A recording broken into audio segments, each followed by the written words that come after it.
Welcome to Galactic Human Tales. I'll be your narrator today. Nearly 500 supporters get early access to our stories, including brand new episodes of Sunspire Academy and Fran and Reki.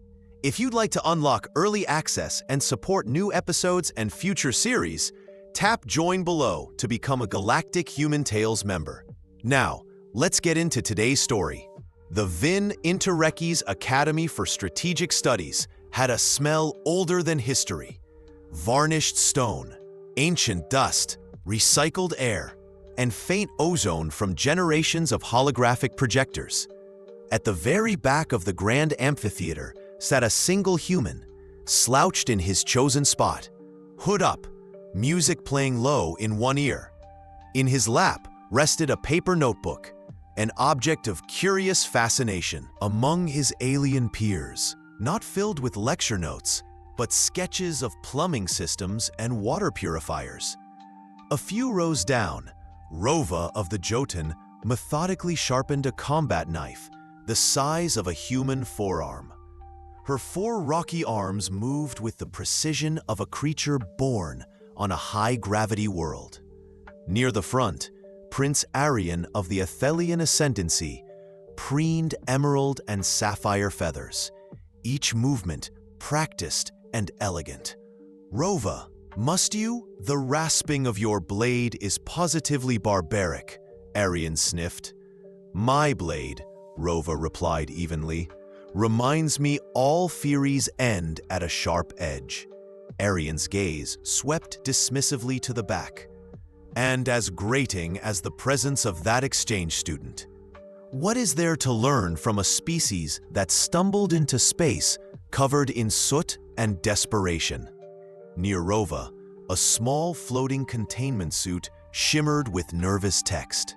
Observation: elevated aggression is counterproductive to a learning environment. Then the great doors opened. High strategist Valeria strode in. 7 feet of polished black exoskeleton, eyes of 1,000 black lenses, and delicate palps twitching under his mouth. Raising 2 manipulators, he summoned a colossal hologram, a storm-choked, ochre-gray planet writhing in chaos. "Cadets," Valerius began, his resonant, clicking voice filling the hall. "Behold Terra 9, the only known Class Omega death world, actively hostile to all life. A cosmic failure, a lesson in futility." The lecture painted a gallery of horrors. Hyperpredators that could literally smell fear. Thermal phantoms, sentient storms hunting heat signatures. Neurotoxic flora that could paralyze giants in moments. Finally, the hologram flickered, showing a blurred, hulking bipedal monster. "The apex," Valerius whispered, "a primate of relentless aggression. Data shows it kills not for food or defense, but for sport, ritual, dominance. Even the battle-hardened looked uneasy.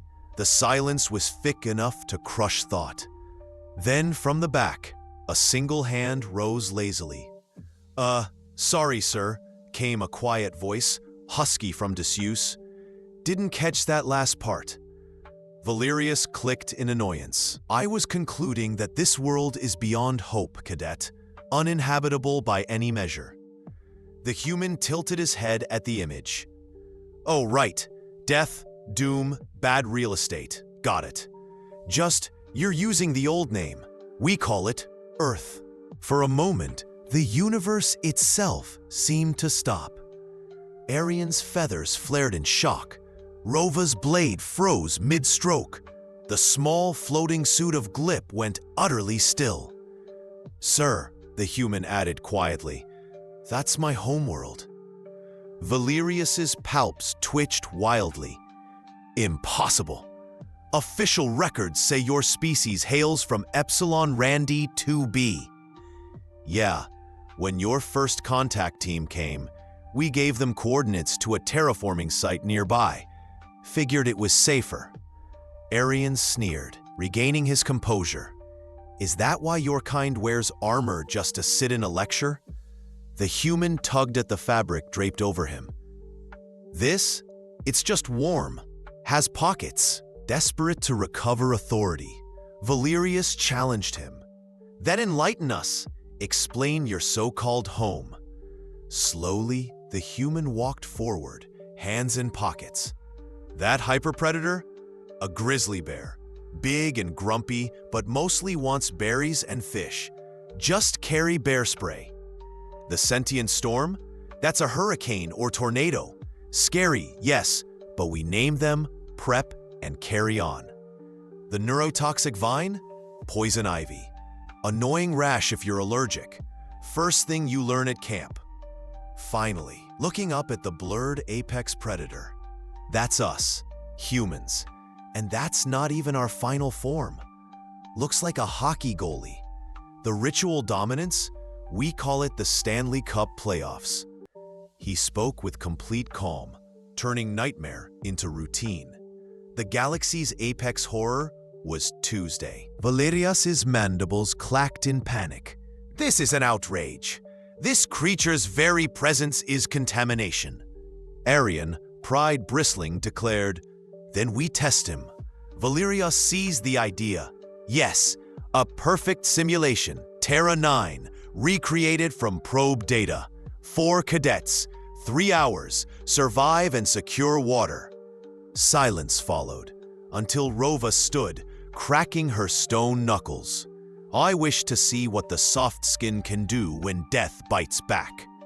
Arian, trapped by pride, added, Naturally, I shall lead. Glip, trembling, was chosen to record data. In the prep chamber, Arian clad himself in shimmering alloy, armed with a plasma rifle. Rova loaded pulse cannons and strapped on a viro axe. Glip hovered, suit flickering with anxious text. The human? He took a multi-tool, a length of cord, a single ration bar, and tightened his worn boots. Is that all? Arian scoffed. Probably, came the quiet reply. But my boots won't come off. The simulation sphere opened. They stepped into crushing humidity, acid rain sizzling on armor and stone. Thunder growled overhead. Atmospheric acidity, pH 3.4. Arian's helmet warned. Rova fired at shadows.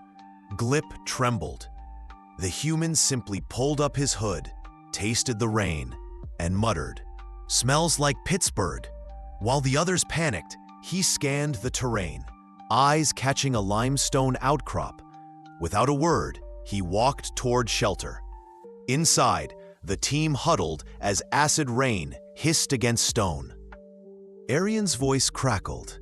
We must advance. We do nothing here. We're alive, came the soft reply. That's something. Rova studied him then, not soft, but calm, adapted by centuries of living on a world that tried to kill him daily. Outside, the storm raged. Inside, realization settled. The galaxy had feared a monster planet, never knowing its true danger was the quiet creatures who called it home. And somewhere in the simulation's shadows, something watched, waiting.